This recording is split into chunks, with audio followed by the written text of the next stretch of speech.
I missed.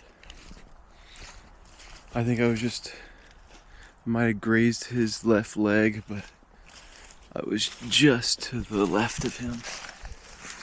Ow. At least my arrow is easy to find. Here's a nice deer trail. Oh yeah, lots of movement through here.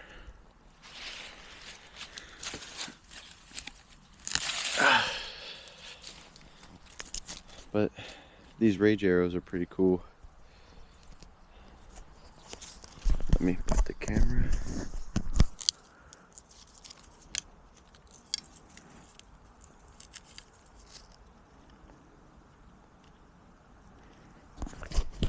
And it's good as new. The arrow, I got done looking at the arrow and there's little hair on it, so I either shot his tail or his left leg, so that's pretty good. It's almost dialed in. I was just assuming he was like 14 or 15 yards, so I put it on the 20 and I think I was just to the left of him. So we'll try again. I'm sure we'll see one more.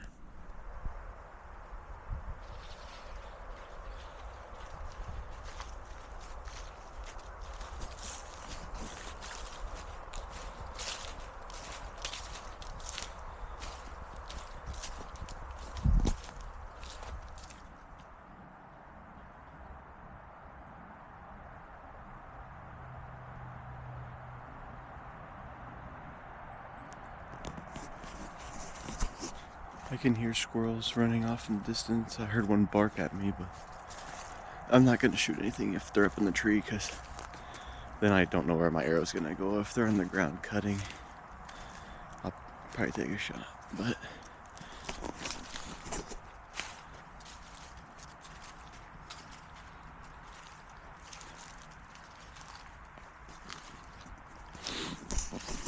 usually if I walk through here slowly,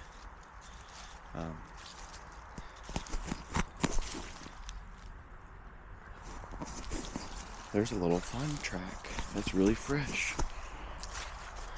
Usually if I walk through here slowly, I can get really close to squirrels. I was actually probably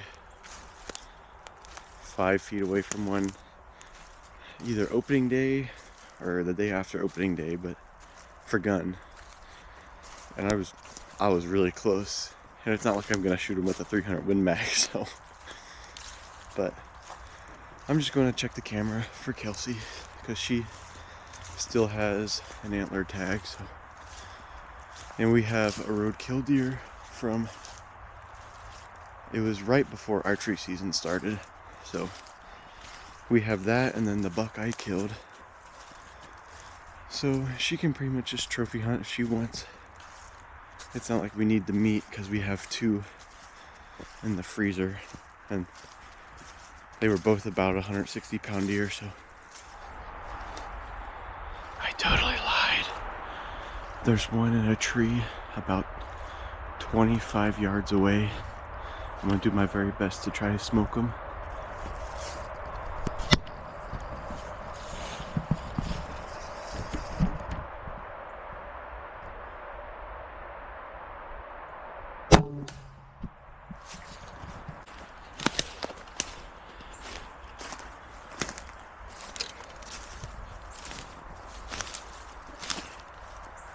That's alright, hey.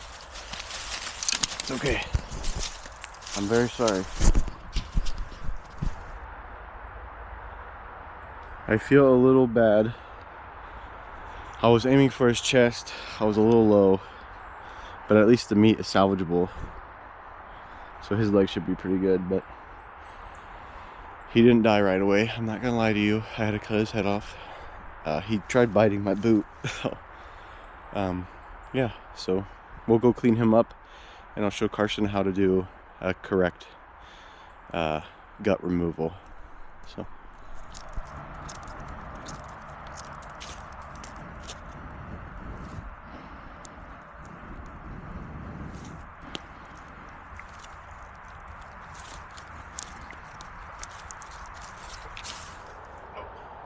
You get it between its foot pretty well, and then you get a hammer hook on your pants. You're pretty set. Just pull it through. then you have more of your hands free. You're not walking around and having to drop it every 5 seconds. So, you know, I wouldn't do it with your cleanest pair of pants, but these ones I've already skinned 20 deer in, so it's not probably not 20, but still, they're disgusting. They're covered in blood. So they're work pants. I don't really care. But, that's the best method that I was taught. So I'm still looking for some. I'm walking kind of fast, mostly because I want to go check the cameras. But hopefully I see at least one more. If not, not a big deal.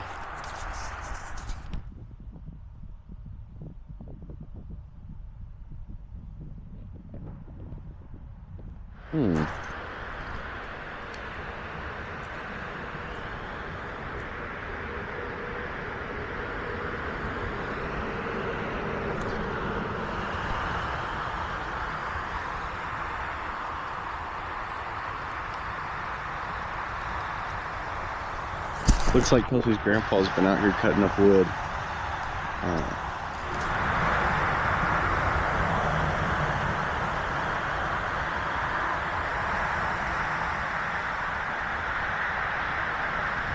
Okay, I got the big 8-pointer on camera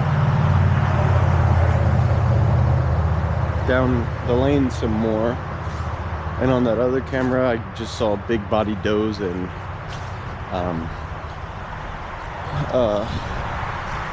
I saw like the back quarter ends, like the back half of them, so I couldn't tell what they were because it was literally just their butt. So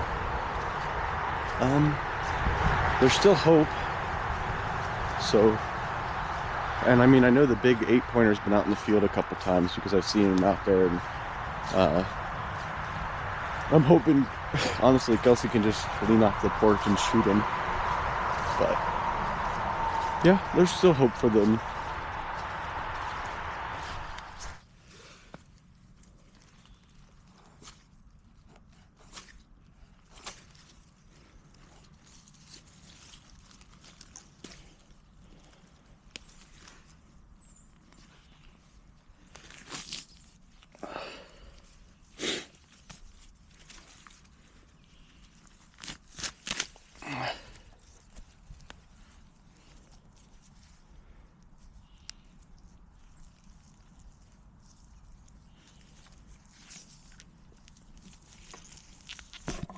Oh.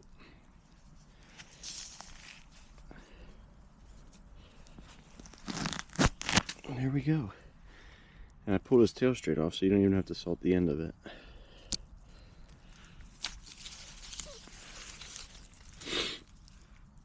Usually you can just insert your knife right here.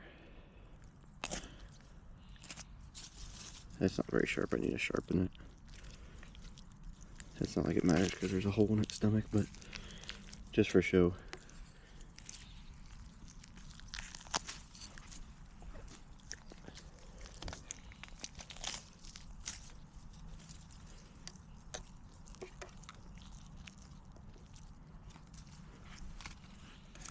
Get it pretty clean.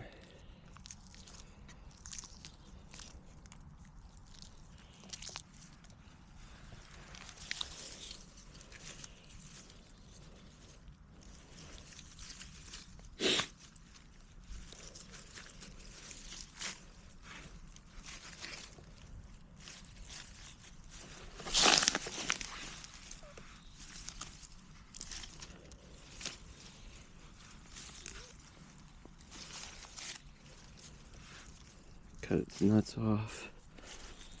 And extra fat that you don't want.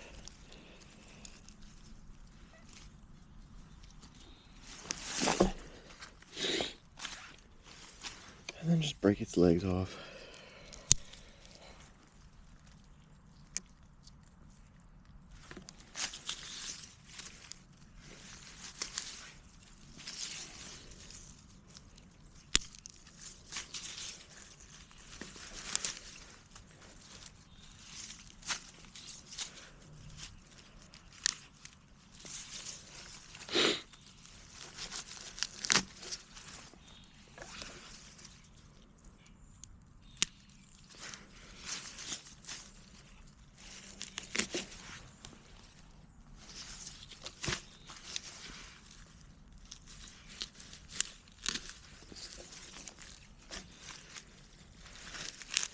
There's a squirrel barking at me. Up in a tree. I'm gonna have to clean them out pretty good because I got them all dirty again. And then don't forget about this stuff back up in here.